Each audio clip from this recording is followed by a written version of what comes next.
Hi guys, I'm Danny, and I started a Sunday gym because I've noticed lately that people tend to go to colleges and universities without actually knowing why they're there. And afterwards, starting jobs that are unfulfilling. So I'm interviewing different professionals to see what they have to say and share their knowledge and experience with you. I hope you enjoy it. Right on. Craig, thanks for being with me. How are you doing today, sir? Very good, Denny. How are you today? All is well, And thank you. The program will where revolve are you? around three main questions. What do you do for a living? How did you get there? And how did you know that this was the way to go? So tell us what you do for a living, please. Yeah, so thank you for that. I appreciate that. Um, so I try my very best to teach people how to protect themselves online. My company, Cyberhoot, was created 10 years ago to teach cyber literacy, is what we call it. You're probably familiar, and the people listening to this are familiar with literacy for reading literacy or financial literacy, math, those sorts of things. Even computer literacy. People know how to Mhm. use a computer to turn it on and to write an email and organize a calendar.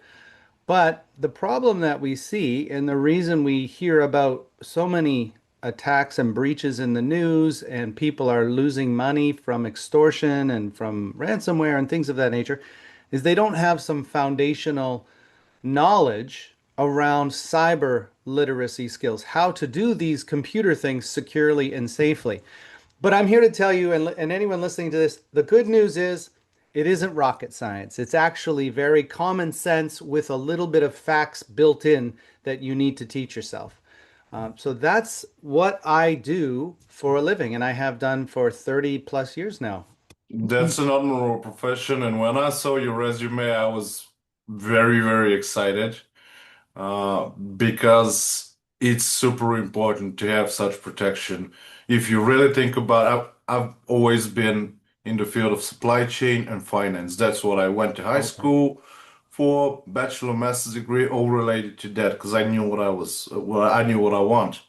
Hmm. And if you really think about, we protect our ID. You call it social security, it's called ID here. We Hmm. protect our home address and so on and so forth. Well, we should be absolutely doing the same with the computers because, your bank account is there. Pretty much, there are people, and that's not an insult, it's just what it is. There are people whose whole life is on the computer, Yes. and it's ridiculously important, and that's why I'm so tremendously grateful for you accepting my invitation. It was quite something when I saw you. And were you like walking on the street one day and you're like, let me do the cybersecurity, or something else led to that? Well, how did I get here is I think the underscoring of your question. And that was a very circuitous path I took. 30 plus years ago, I did a degree. My university degree was in psychology of all things.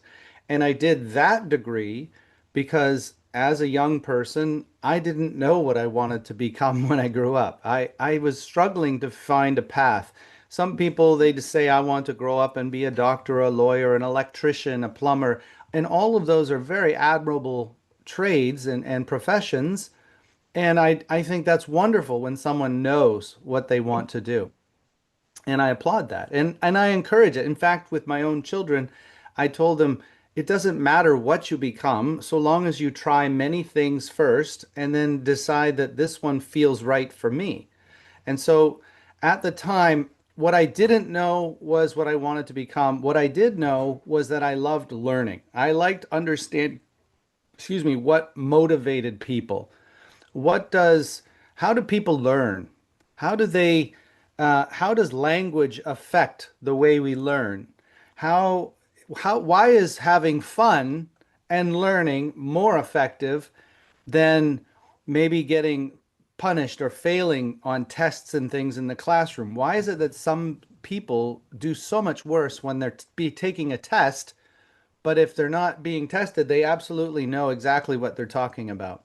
So all of these different things kind of swirled around, and I said, let me start with psychology because it's the study of human cognition or how people learn, how people think, what motivates them, why do people get depressed, why do people get excited, happiness, all of these different things. And if there was nothing, if nothing else, then I would have a better view on the world I lived in and how I could navigate it.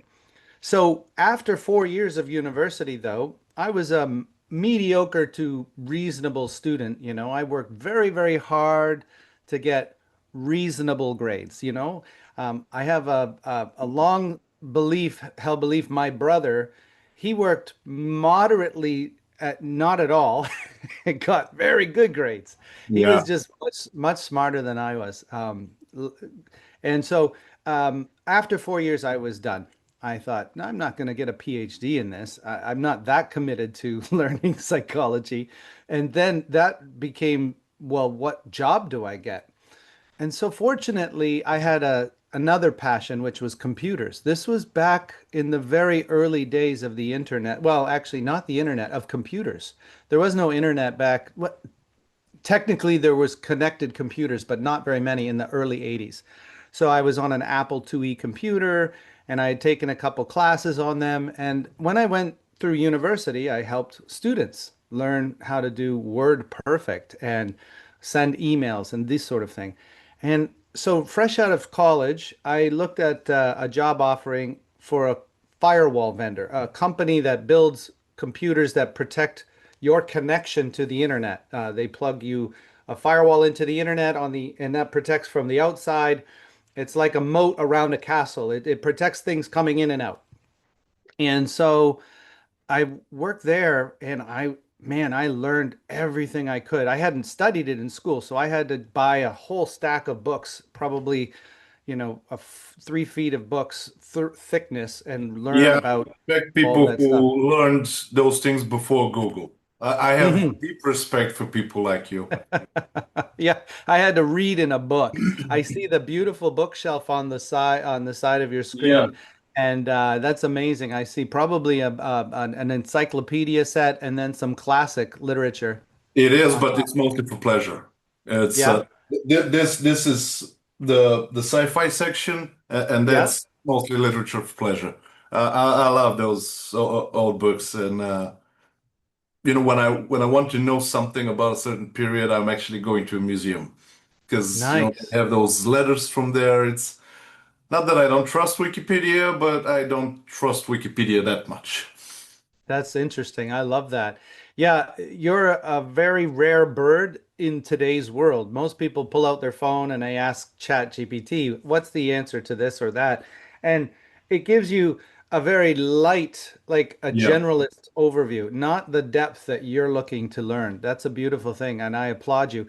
For anyone listening to this, and I don't know your listenership super well, Denny, but I understand it might be young people trying to decide what they want to do with life. Yeah. If nothing else, here's the best tip I can give you from my 53 years on this planet. Read, read, read. Doesn't matter if it's for pleasure or work. Just read a book a week or more because all of that exposes you to the possibilities, right?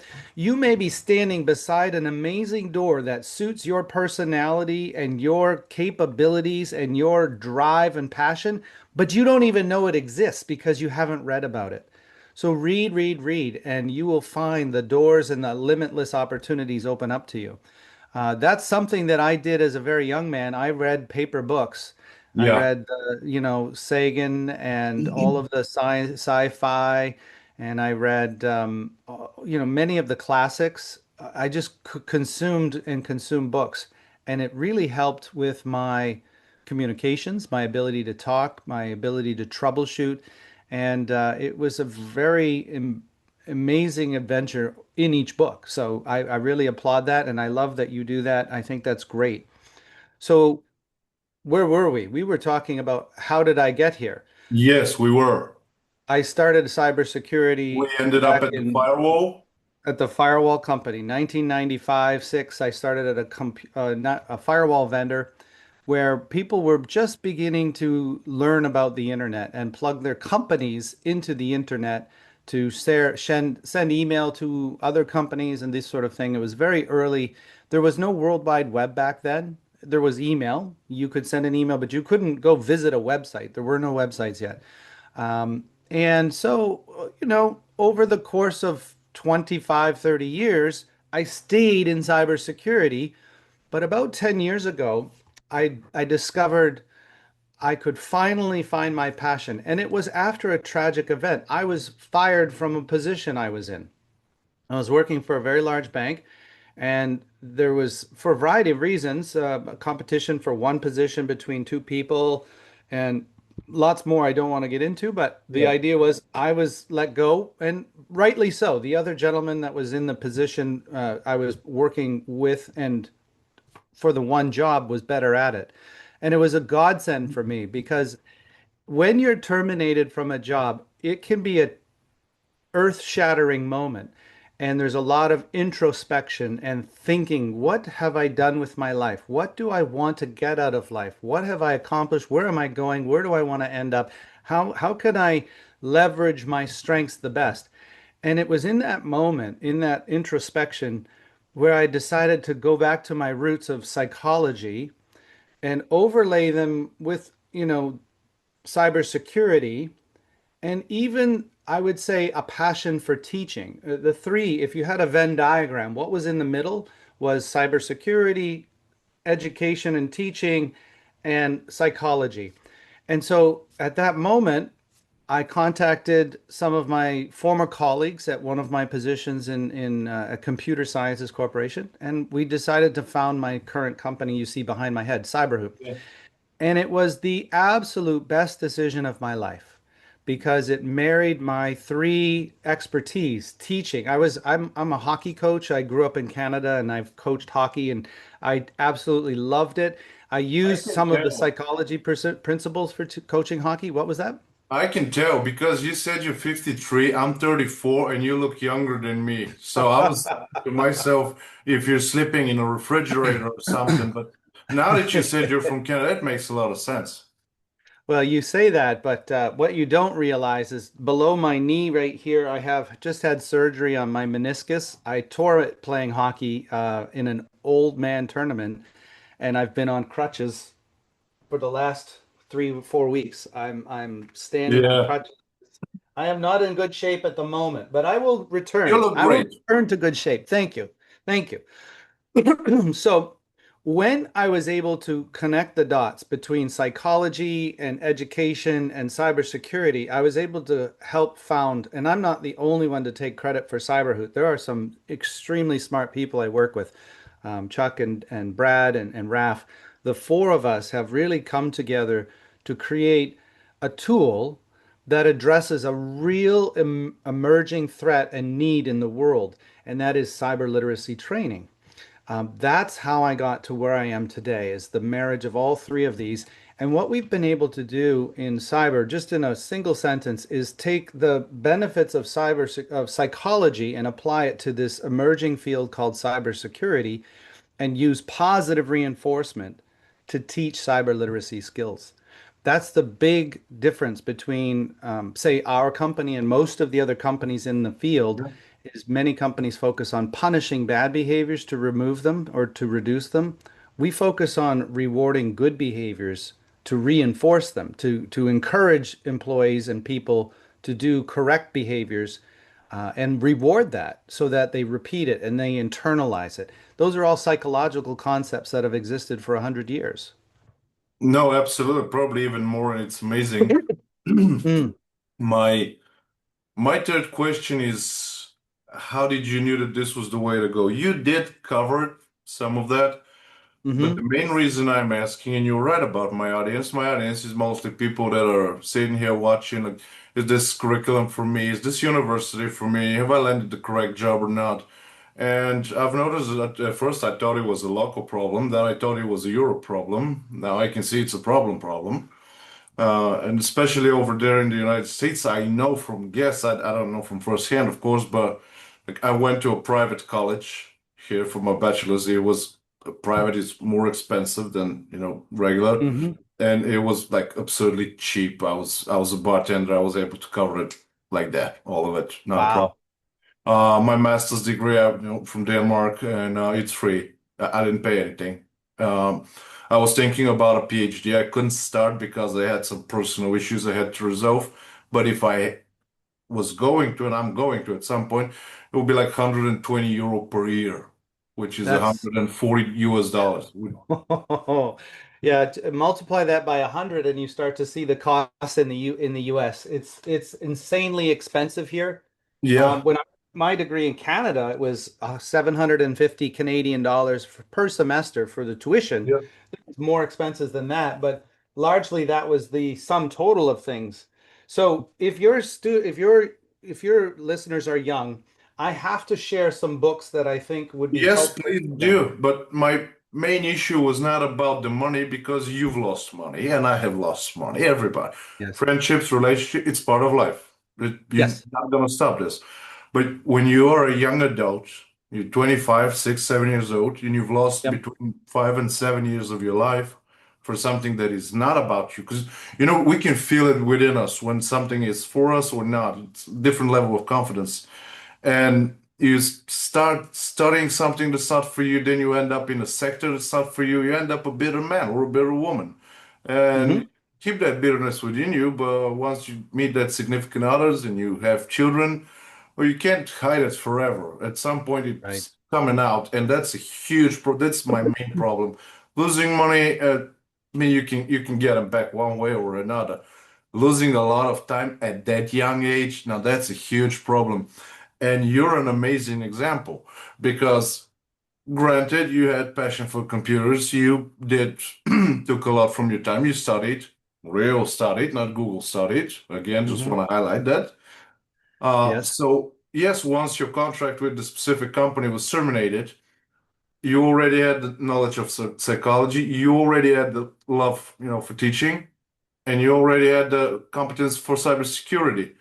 Right. Those are three remarkably vast fields.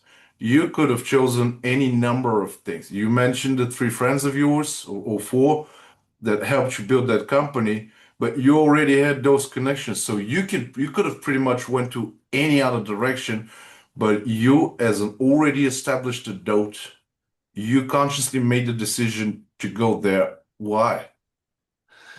Because it made sense to your point internally to myself. I didn't share, Denny, that I was once enrolled in teachers college to become an educator. And while I would have absolutely loved that, the salaries in the US for teachers are woefully inadequate for the importance of the job. And I don't think I could at that time reconcile my financial situation uh, with the salary that I had in would have in education. It was maybe one third of what I was doing in cybersecurity. But I knew I wasn't happy just doing cybersecurity, right? Working for a bank or a manufacturing company and trying to secure networks, it was very what do we call it? In a hospital, you have this antiseptic feel. You're not Yeah. talking to people, you're talking to computers. You're making sure that the bits and bytes are in the right places. And it's not really that fulfilling for me, a people person. I sense that you too are a people person, Denny. And so as I looked at cybersecurity, I needed to expand it into the realm of people and what I had learned all throughout life around leadership, around building perhaps a company, around cybersecurity and psychology. And I found there was a gap. I really believed there was a missing piece in the industry where punishment was the focus and rewarding people for learning was missing in psychology, in cybersecurity. It wasn't missing in education. I mean, that's what we do. You go to a semester of school, and at the end of the semester, you get the final exam, right? But in psychology, we put that final exam on the day one for employees. We test them to see how little they know. And that gives us a big padded statistic that says, look at how problematic this is. And we have to shrink this number so they learn the skills they need. What if we all went to school and on day one in a genetics class, they tested us on what we knew and we all failed? And they said, well, look at how smart this teacher is because they closed that gap to zero by the end of the semester. But all the people failed on day one. And maybe half of the students left the class because they didn't want to be failures. So they didn't even try. That is happening in cybersecurity. People fail the phishing test and they give up They're like, I'm not going to learn this. I'm just going to forward every email I have a question about to IT, or I'm going to not click on anything. And then they don't do their job sometimes. We're in the business of empowerment in cybersecurity. Too often, the field has been the department of no. Can I do this? No. Can I do that? No. No, no, no, no. What we need to say is yes, but here is how to do it safely and securely. Yes, you can do this. Yes, you can do that. But there are specific ways that you need to do it to protect the data that you're responsible for. And so we're that's where I said there's a huge gap, and we were able to identify the gap and build a platform and a product that teaches through positive reinforcement, which has been wonderful. Really, it has, truly. I can tell. You talk with so much love and passion about this. I can tell. And it's always amazing to have a conversation with a splendid man like you. Now, Craig, I have a fourth question. I Oh, never you put it do? in the description because I just love the reaction. And Okay. again, my audience, I already told you what it is. If you can give those people one advice about the aim in life, which university, which curriculum, which company, which job, because you have so much experience behind your back. And if you can aim those people, if you can give those people one advice, what will it be? I would say it is always be open to try something once. That would be my biggest recommendation. Uh, as a parent, I always made my children try whatever meal we cooked one time. If they didn't like it, that's fine, but at least try it. So my children ate sushi when they were 10 and 11. And, friends would come over and they'd be like, ew, raw fish. No way. But everything my children did, they tried once and then, no, I don't like it, or I do. As a young person, the world is your oyster. You can try anything once and just decide if it's for you or not for you. And as you collect these things that you like, be present. Pay attention to them. Don't try something, say I like it, and then forget about it for 6 years. You know, pay attention to what you like. And over time, you're going to find your Venn diagram of the things that you love and overlap. And at the center is what you need to pursue with passion. That's a perfect advice. Craig, thanks for being with me. Please do not forget to send me all the links because I want Cyberhood and everything in the description below. If you want, you can recommend a few books. That'd be amazing. So you're Yes. Okay, so I think most of Denmark is English, maybe even as a first and second languages are all intertwined in yeah, Europe. In the US, it's always English first and then something second. In yeah. Canada, it's a split. But I have a bunch of English books that I think are really, really helpful for people. There's the first one is going to be, do I have it on my bookshelf? I'll tell you it. It's this gentleman here. Robert Kiyosaki, he wrote this book called Cash Flow Quadrant, but he has Okay. another book that talks about um, passive income versus your day-to-day job, living from paycheck to paycheck. Yeah. And his book for young people is all about finding passive income so that you can live a life of freedom when you can equal your expenses with your passive income. It's a wonderful read for financial literacy. There's this book here about investing in yourself called The Richest Man in Babylon. This is another excellent Okay. book on financial literacy. That's a tremendous one about investing in you. Now, these other ones are like cybersecurity ones. One of my founders wrote this book because I forget. This is about Okay. being present. So, Chuck Taylor, not related to me, he wrote this book. It's on Amazon. It's a great book. It talks about that. Here's a shortcut for all the great books that you might want to read. This is called The Investor's Warp Whistle. Now, this is a limited edition one. They had to get rid of Luigi on there because it was a copyright infringement. So when you look for this book, it's got a different front to it. But this has all summaries of all these other books that I just Yeah. mentioned and then some around financial literacy. So I'm not saying it sounds like there's a focus on financial literacy. I'm not in this world to make buckets of money. I just want enough to be able to focus on my passions in life, right? I have a passion for hockey and for golf and for community service. I'm a Rotarian, I'm a public speaker.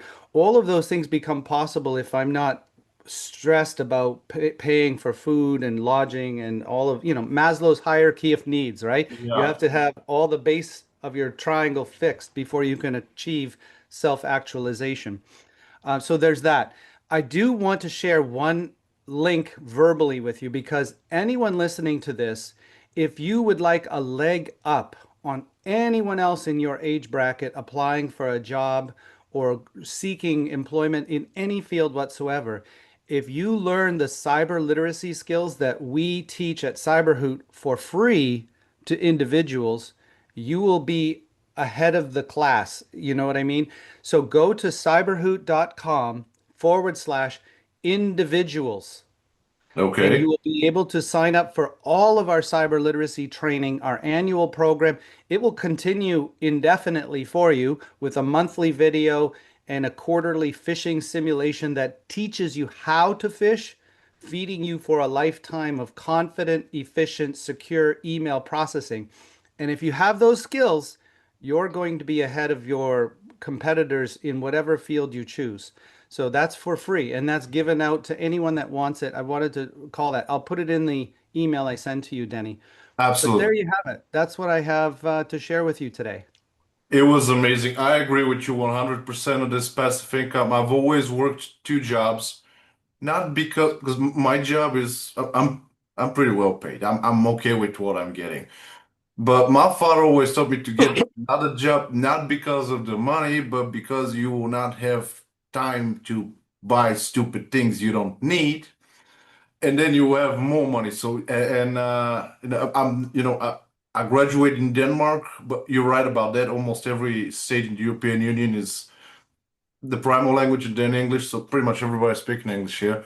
Hmm. I'm from Bulgaria, Southeastern Europe, and the Southern Europe, we're like that. We are very, very heavy on home ownership, like especially for men. So I was 25 when I bought my first property, and Nice. and I kept on going and going, and it's very, very relaxing to know that you have the foundation of the Maslow pyramid. Like at least I'm not worried about that. I can build up. So you right on. Absolutely. Excellent. Denny, you're a very self-actualized human being, which I love.